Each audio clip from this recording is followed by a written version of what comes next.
Olá turma, meu nome é Caio Leandro Pinheiro da Silva, matrícula 1611-739, dígito X.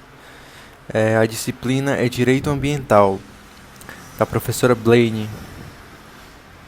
Bom, esse é o meu olhar ambiental da AV2.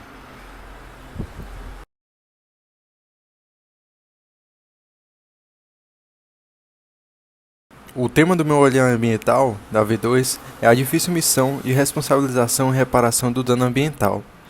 Aqui eu vou falar um pouco sobre a unidade 7, no artigo e do livro escolhido, que mais adiante eu vou comentar sobre eles. Bom, aqui estão os livros, os artigos escolhidos, certo? E algumas referências. A primeira referência é a unidade escolhida, que é a unidade 7, que é a responsabilidade por danos ambientais. O livro escolhido é de Paulo de Bessa Antunes, Direito Ambiental, 21ª edição, editora Atlas. E o artigo escolhido é da revista acadêmica superior do Ministério Público do Ceará, Responsabilidade Ambiental e Análise Fundamental de Instrumentos Jurídicos para Coibir Indícios, Lesões ao Meio Ambiente, Pedro Rodrigo Cavalcante Brandão, certo? Essas são as minhas referências que eu procurei para poder fazer esse olhar ambiental voltado para a V2.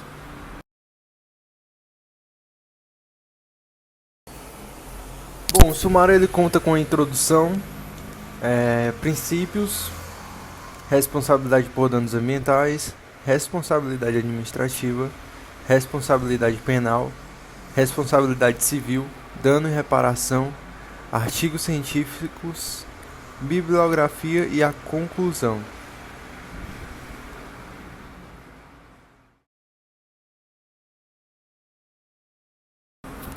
Introdução. Este olhar ambiental tem por finalidade de analisar a responsabilidade ambiental sob o enfoque dos fundamentos e instrumentos jurídicos utilizados para coibir lesões ao meio ambiente, dando destaque à difícil punição aos atos delituosos praticados.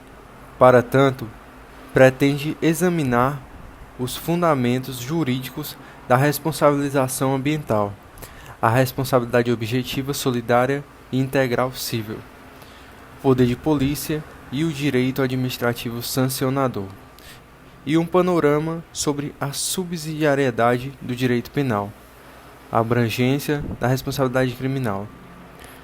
O objetivo geral é apresentar de modo amplo os fundamentos e instrumentos jurídicos do direito brasileiro utilizados para impedir lesões ao meio ambiente, e de modo específico, realizar um panorama de como se dá a responsabilização nos campos civil, administrativo e criminal.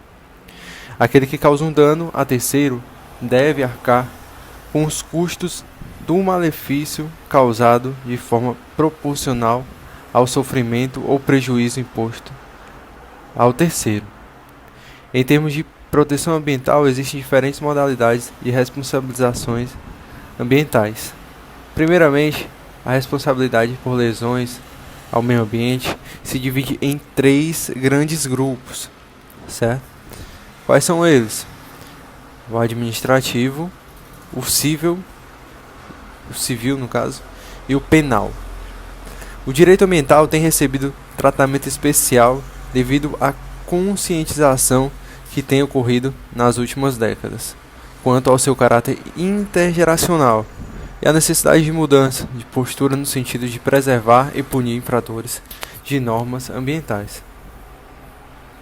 Historicamente, a doutrina costuma elencar como fases de evolução do direito ambiental brasileiro, inicialmente a fase de exploração desregrada, caracterizada pela ausência de preocupação quanto aos elementos ecológicos, seguidos da fase fragmentária, consubstanciada de algumas leis de tutela ambiental, com o fito de se preservar como subsídio da exploração econômica, e por fim, e atualmente a fase holística, em que de fato fala-se em direito ambiental brasileiro, dado que passou a haver a sistematicidade e integralidade da tutela ambiental.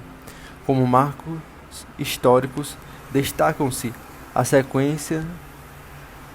sequencialmente, no caso, a Lei da Política Nacional do Meio Ambiente. Em 1981, primeiro instrumento normativo tutelar o direito ambiental brasileiro, seguido da Lei Ação Civil Pública de 1985 e da Constituição Federal de 1988, a primeira Constituição brasileira a utilizar o termo meio ambiente. Ao final, pretende-se verificar a efetividade legislativa da responsabilização por danos ambientais, dada a relevância do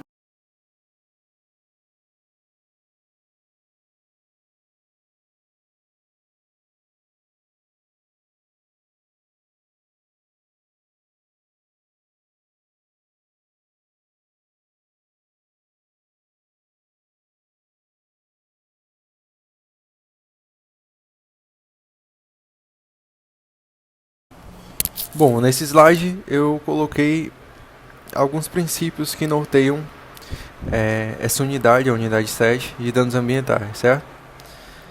O primeiro deles que eu coloquei foi o princípio da precaução. Bom, o princípio da precaução é, entre os princípios do direito ambiental, aquele objeto das mais acirradas polêmicas e debates, como já dizia o livro do Paulo Antunes de Bessa. Com grande repercussão nos fóruns judiciais, na imprensa e em toda a sociedade. O princípio da precaução ele tem origem no direito alemão e certamente é uma de suas principais contribuições ao direito ambiental.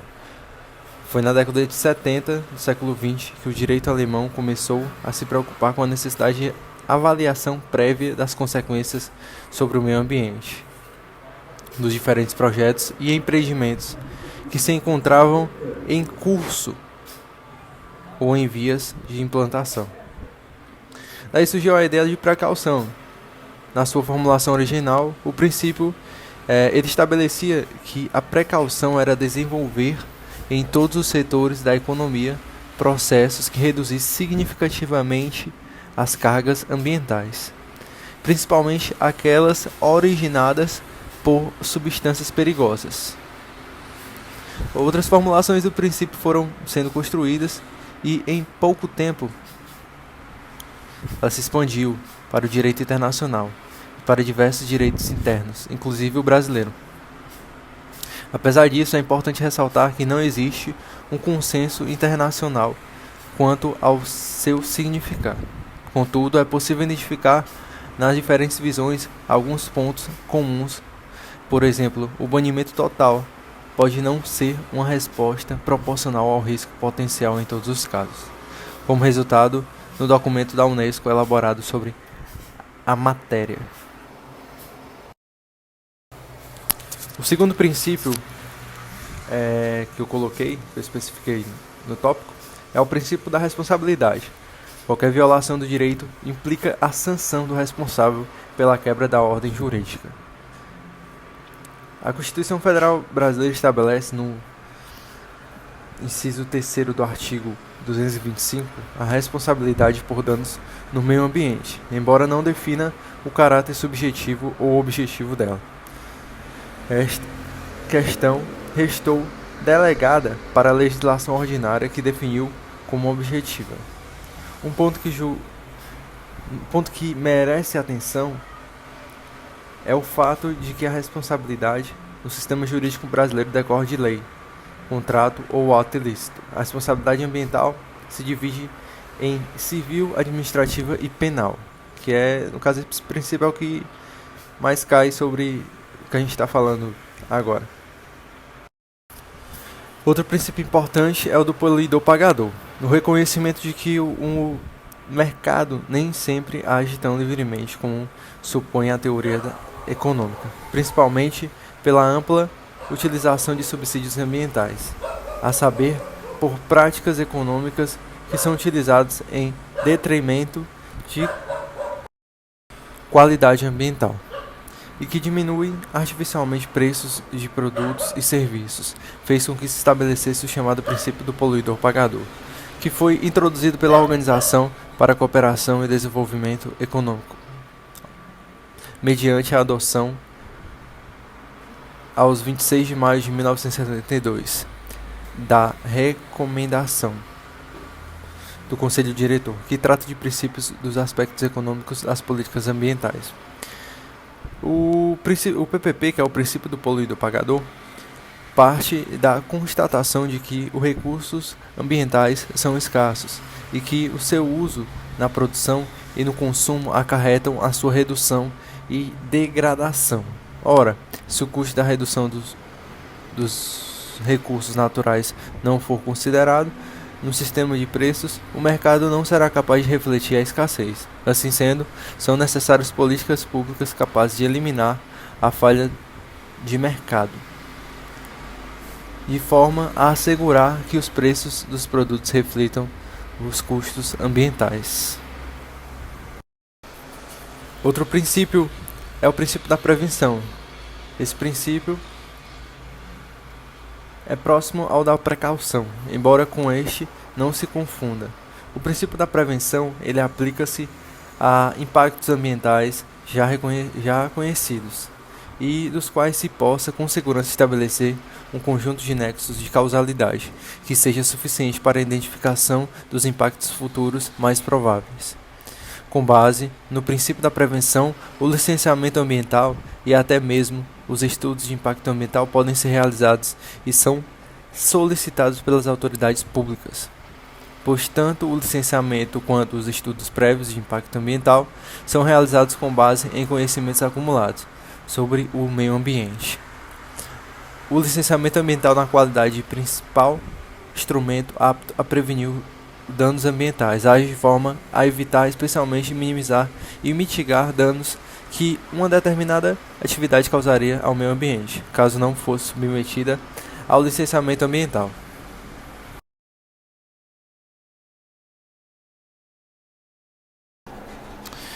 Responsabilidades por danos ambientais. Tópico 3. Nessa unidade, nessa parte 3, eu resolvi abordar um pouco sobre a responsabilidade ambiental, a difícil punição, difícil punição da responsabilidade ambiental. Eu decidi verificar também a Constituição Federal e alguns fundamentos jurídicos, certo? O primeiro tema os dois primeiros temas eu retirei do livro de Paulo Antunes de Bessa e o último tema eu tirei do artigo, certo? Que é a fundamentação jurídica, alguma doutrina, sobre o tema. Bom, primeiramente, vamos falar sobre a difícil punição. Por que é tão difícil punir? Porque, no caso que é o tema exposto, por mim, por que é tão difícil punir? Primeiro, embora muito se tenha escrito sobre responsabilidade ambiental, o fato é que ainda a gente está longe de compreender em todas as suas dimensões, certo? Que é a responsabilidade ambiental. O meio ambiente é um tema onde as fronteiras não estão bem delineadas e, consequentemente, os seus limites jurídicos também não. Isso é um fator preponderante para a falta de punição. Por uma opção metodológica e, de certa maneira, seguindo a organização constitucional, a responsabilidade ambiental decorrente da atividade de várias atividades não é tipificada, obviamente, na legislação. E isso faz com que haja brechas. E essas brechas é que fazem com que as pessoas que fazem o crime não sejam punidas. Vamos lá. A responsabilidade ambiental na Constituição Federal. Para isso a gente precisa analisar como é que funciona a responsabilidade ambiental na Constituição Federal. A lei, a gente tem que analisar a lei ao pé da letra. E vamos lá. A responsabilidade por danos causados por meio ambiente no sistema jurídico brasileiro é matéria que goza de status constitucional. A Constituição estabeleceu uma tríplice responsabilização a ser aplicada aos casos de danos ambientais, conforme se pode observar no artigo 225, inciso 3 da Constituição Federal. A responsabilidade é bastante abrangente e pode ser aplicada a pessoas físicas, pessoa natural, no artigo 6º do Código Civil. 2. A pessoas jurídicas e se subdivide em administrativa, civil e penal. Merece ser realçado que a responsabilidade administrativa cada vez mais vem ganhando contornos que se aproximam da responsabilidade penal.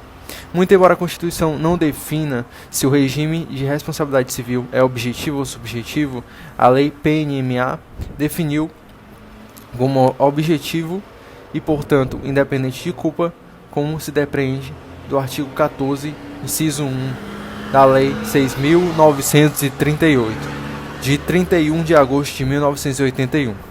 No âmbito internacional, a Declaração do Rio, em seu princípio número 13, estabelece que cada Estado deverá estabelecer sua legislação nacional no tocante a responsabilidades e indenizações de vítimas de poluição e outras formas de agressão ao meio ambiente.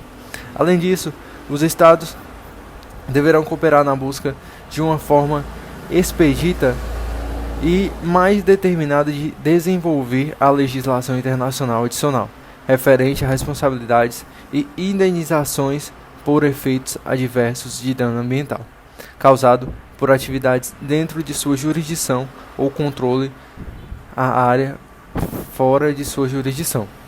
O Código Civil estabelece um regime duplo de responsabilidades que tanto pode ser subjetiva como objetiva. A responsabilidade subjetiva está tipificada no artigo 186, que estabelece que aquele que, por ação ou omissão voluntária, negligencia ou imprudencia violar direito e causar dano ao trem, ainda que exclusivamente moral, comete ato ilícito. Por sua vez, o artigo 927, parágrafo único, estabelece a responsabilidade objetiva nos casos específicos em lei, ou quando a atividade normalmente desenvolvida pelo autor do dano implicar por sua natureza em risco para direitos de outrem.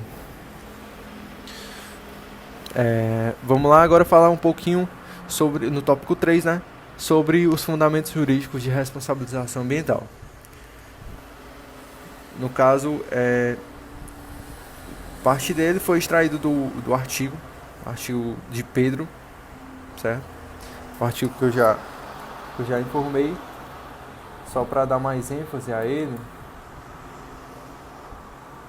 é o artigo de Pedro Rodrigo Cavalcante Brandão, responsabilidade ambiental, análise dos fundamentos e instrumentos jurídicos para coibir lesões ao meio ambiente. Então vamos lá, os fundamentos jurídicos. Diante dos ditames da sociedade moderna e da globalização, com o passar do tempo surgiu uma preocupação com a preservação do meio ambiente, em detrimento do consumo de recursos naturais, sem qualquer moderação. Assim surgiu a preocupação com o meio ambiente equilibrado, sustentável. Machado, 2015, assevera que existem dois critérios na noção de sustentabilidade. O primeiro fundamenta-se na análise das ações humanas, de acordo com a incidência de seus efeitos durante o tempo, e o segundo, no prognóstico futuro, com pesquisas dos efeitos e consequências das atitudes atuais. Nesse interim, o mesmo autor define em 2015, página 59, não há necessariamente que se atrelar nessa operação inicial o conceito de equidade intergeracional. Essa noção somente viria a compor o quadro de elementos da sustentabilidade quando juntássemos ao tempo sustentabilidade o conceito ambiental, passando-se a um novo conceito, o de sustentabilidade ambiental. Então, teremos três elementos a serem considerados: o tempo, a duração de efeitos e a consideração do estado do meio ambiente em relação ao presente e ao futuro. Isso significa que há um fator geracional quando se indaga a respeito da sustentabilidade ambiental, pois há a constante preocupação com gerações futuras, uma vez que os recursos ambientais são escassos. Acerca do tema, cabe destacar o entendimento de Millaré, 2013, página 231, em literis. O direito do ambiente deve voltar-se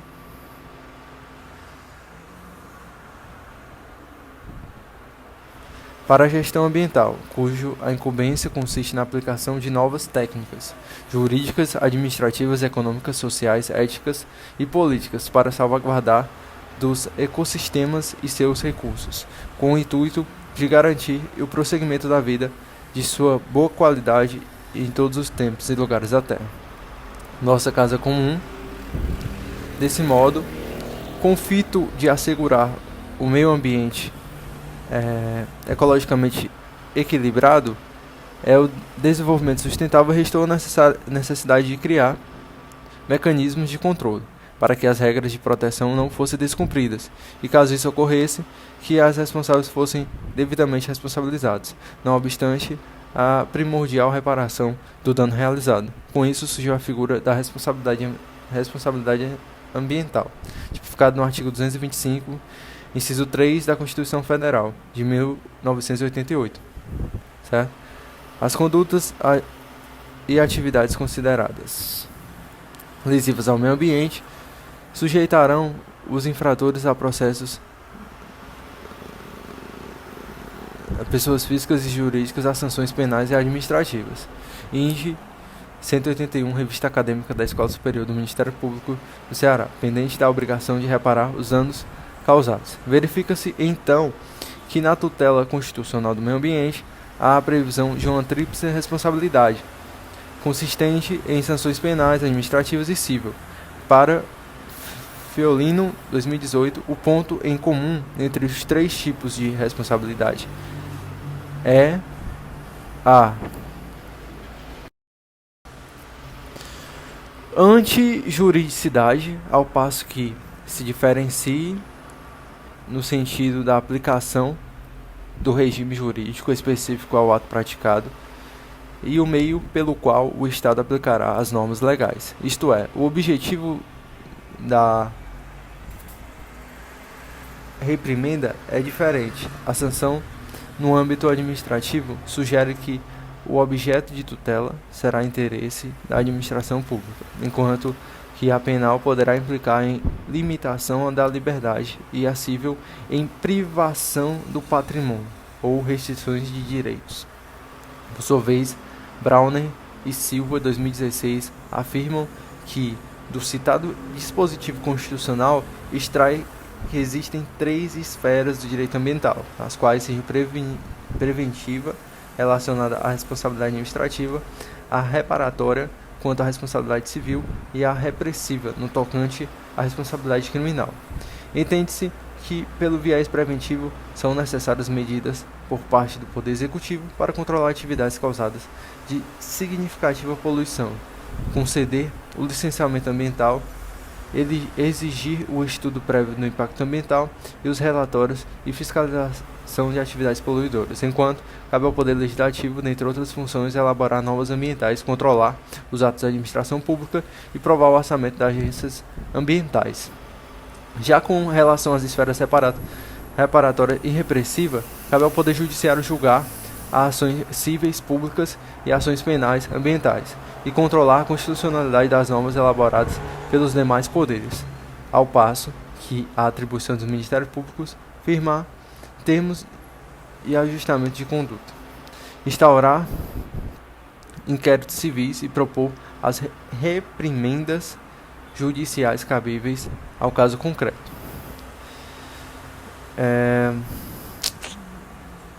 Sirvincas, 2011, 182, de Baune Silva, 2016. Contudo, antes de adentrar nos tipos específicos de responsabilidade, há de que se pontuar algumas considerações acerca de temas relativos ao dano ambiental. Para a efetivação da responsabilização é preciso a identificação do responsável ou, em outro termo, o poluidor, conceituando o artigo 3º, parágrafo 4º da Lei 6.938 de 81, que dispõe sobre a Política Nacional do Meio Ambiente, como pessoa física ou jurídica de direito público ou privado responsável, direta ou indireta, por atividade causadora da degradação ambiental. Ou seja, o conceito de poluidor é propositalmente amplo, de modo que, com isso, é possível uma persecução mais efetiva do causador do dano, não importando se este é responsável direto ou indireto pela atividade indevida. Nesse sentido, é atendido de Fiorillo, 2018, para a página 87, que utiliza o conceito de poluidor da lei Alhures e pontua que, ocorrendo lesão a um bem ambiental resultante da atividade praticada por pessoa física ou jurídica, pública ou privada, que direta ou indiretamente seja responsável pelo dano, não só a caracterização deste, como a identificação do poluidor. Aquele que terá que dever indenizar do exposto constatar-se como dano é uma lesão a determinado bem jurídico, e dele decorre o dever de indenizar. Não obstante, a consequência cometida por dano não se resume apenas ao dever de indenizar, pois engloba efeitos decorrentes da esfera civil, administrativa e prejuízo da cumulatividade das sanções. Portanto, extraindo desse trecho que a gente leu do artigo, certo, desse fundamento, é possível verificar que não é só uma estrutura toda, uma composição de órgãos que se ajudam para poder efetivar a real punição, certo, das pessoas que infligem as leis, que infligem as regras e são nocivos ao meio ambiente. Isso faz a gente pensar, tudo tem que estar funcionando corretamente, todos esses órgãos têm que estar trabalhando em equipe, não sozinhos, é um conjunto, certo? E é muito difícil esses órgãos trabalharem em conjunto, certo? Em simetria. Essa dificuldade é o que gera a impunidade, certo? Isso faz com que, como não há uma coesão, muitas vezes, né, a maioria das vezes, não há um acordo entre esses órgãos, isso gera a falta de punição, brechas, como eu disse, brechas na lei, isso ocasiona a falta de punição das pessoas dos principais causadores desses danos ao meio ambiente.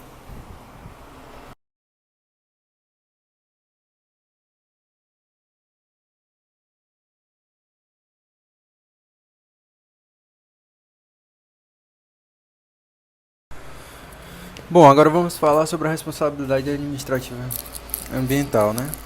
A responsabilidade administrativa é uma manifestação do poder de polícia do Estado. É denominada por Edis Milari de o poder de polícia administrativa ambiental, definido como incumbência pelo artigo 225 da Constituição Federal, a ser exercida em função dos requisitos da ação tutelar. Ela fundamenta-se na capacidade que tem a pessoa jurídica de direito público de impor condutas aos administrados, certo? Por isso, o segundo tópico aí.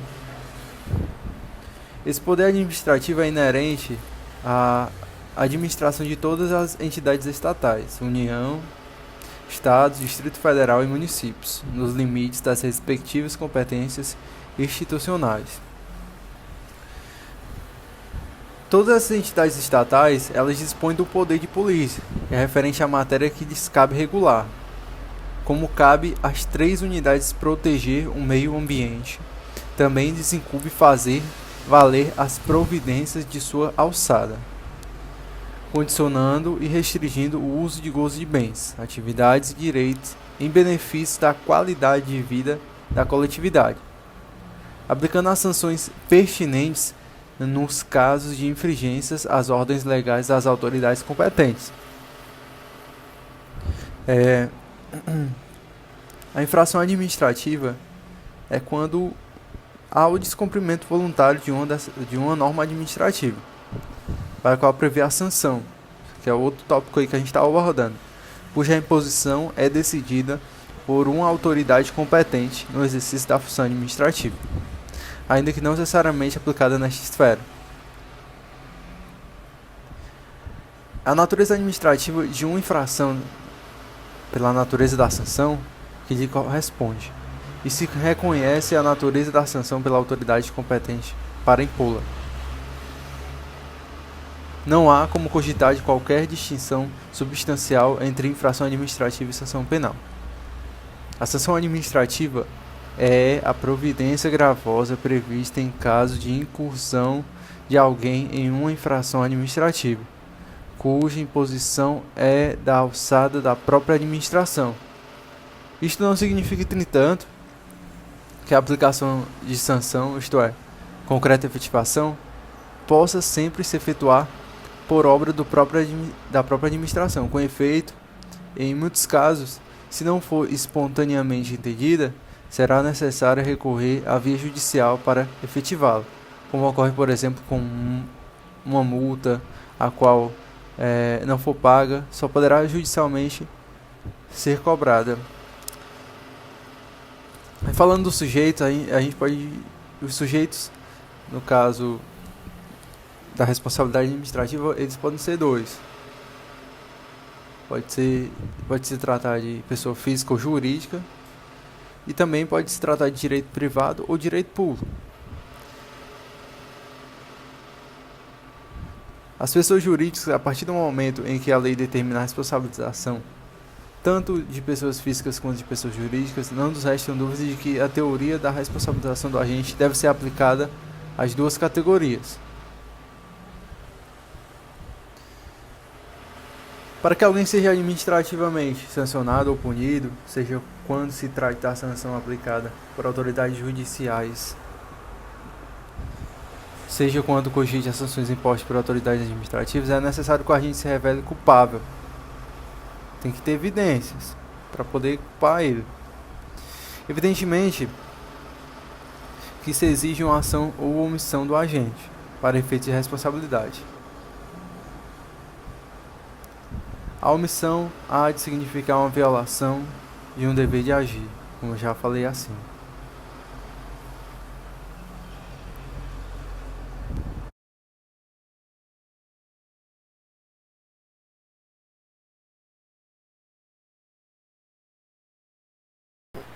Responsabilidade penal. No âmbito criminal, como sabido, a responsabilidade decorrente de dano, não somente o ambiental, tem por característica própria a subsidiariedade sancionatória, ao passo que a responsabilidade penal consiste na privação de liberdade. Será aplicada apenas quando os demais ramos do direito não forem suficientes para coibir a conduta contrária ao ordenamento jurídico nos termos fixados em lei. Fiorilo, 2018, arduz que é preciso se fazer uma distinção entre o ilícito civil e penal. Para o jurista, a diferença fundamental baseia-se no balanceamento de valores pelos próprios legisladores, ao determinar que em 189 Revista Acadêmica Escola Superior do Ministério Público do Ceará, certo fato fosse contemplado como sanção penal, enquanto o outro como sanção civil ou administrativa. Traduz-se numa apreciação decorrente dos aspectos sociais e materiais que resultam na consideração de determinada conduta como menos ou mais grave, de acordo com sua repercussão e necessidade de intervenção estatal mais severa. Também defende que toda e qualquer conduta lesiva ao meio ambiente deveria ser considerada como um ato ilícito e importar uma pena. Todavia, como se trata de política criminal, estas situações devem ser evitadas, pois são um mal não apenas ao delinquente, mas também ao Estado, pois gerará gastos que podem muitas vezes ser dispensados, como a não aplicação da pena. Portanto, aí no caso a gente pode analisar esse fato como um dos fatores que deixa o meio ambiente desprotegido, porque o fato de do direito ambiental, no caso, para punir os infratores, não buscar meios penais, certo? Tentar evitar meios penais faz com que a punição seja menos severa. Isso ocasiona uma flexibilidade na infringência dessas regras jurídicas. Por este motivo, e também pela falta dos meios adequados para que seja aplicada corretamente a sanção penal ambiental, ela só é exercida quando há uma ofensa à segurança de toda uma coletividade, segundo o princípio da intervenção mínima do Estado.